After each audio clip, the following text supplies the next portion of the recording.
شاعر مشرق حکیم الامت مفکر پاکستان علامہ محمد اقبال کے 139ویں یوم میلاد کے موقع پر لندن میں شاندار تقریب منعقد ہوئی۔ تقریب میں شاعر مشرق سے عقیدت رکھنے والوں نے بڑی تعداد میں شرکت کی۔ اسی پر دیکھیے بیورو چیف یو کے غلام حسین اوان کی report. British Pakistanis social forum کے زیر اہتمام لندن میں ہونے والی اس تقریب میں شرکاء نے کلام اقبال پیش کیا اور سیرت اقبال اور تعلیمات پر روشنی ڈالی۔ کسی بھی فکر کو یا کسی بڑی عقل والے کی بات کو اگر میسر کرنا ہو تو اس کا ٹول یہ ہوتا ہے کہ ہم دیکھتے ہیں کہ وہ فلسفہ وقت کے ساتھ ساتھ کتنا ایک وسیع ہوا ہے۔ علامہ محمد اقبال صرف ایک شاعر ہی نہیں بلکہ یہ کہنا غلط نہیں ہوگا کہ ایک مفکر اسلام اور فلاسفر بھی ہیں۔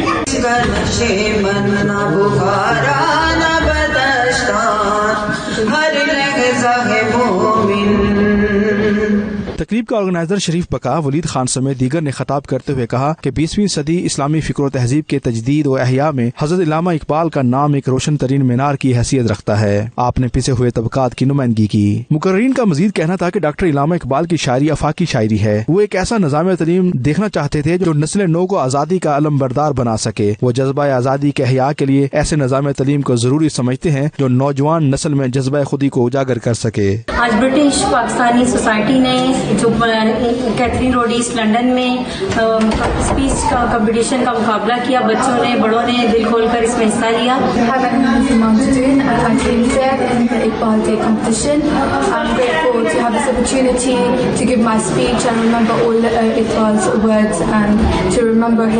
اقبالیات کے حوالے سے اقبال اور خودی کے ٹاپک سے جو حافظ منصور صاحب نے آج پروگرام کیا، بڑی خوشی ہوئی کہ برطانیہ جیسی کنٹری کے اندر بھی لوگوں نے اقبال اور اقبال کے فلسفے کو زندہ رکھا ہوا ہے۔ مقررین کا مزید کہنا تھا کہ حضرت علامہ محمد اقبال اپنے مجوزہ نظام تعلیم کے ذریعے وسیع تر انسانی اتحاد کے قائل ہیں۔ وہ محدود نسلی، سیاسی، طبقاتی اور جغرافیائی تعصبات کو مٹا کر عالمی امن، انسانی رواداری اور عدل و انصاف کو عام کرنا چاہتے ہیں۔ غلام حسین اوان، 92 نیوز، UK۔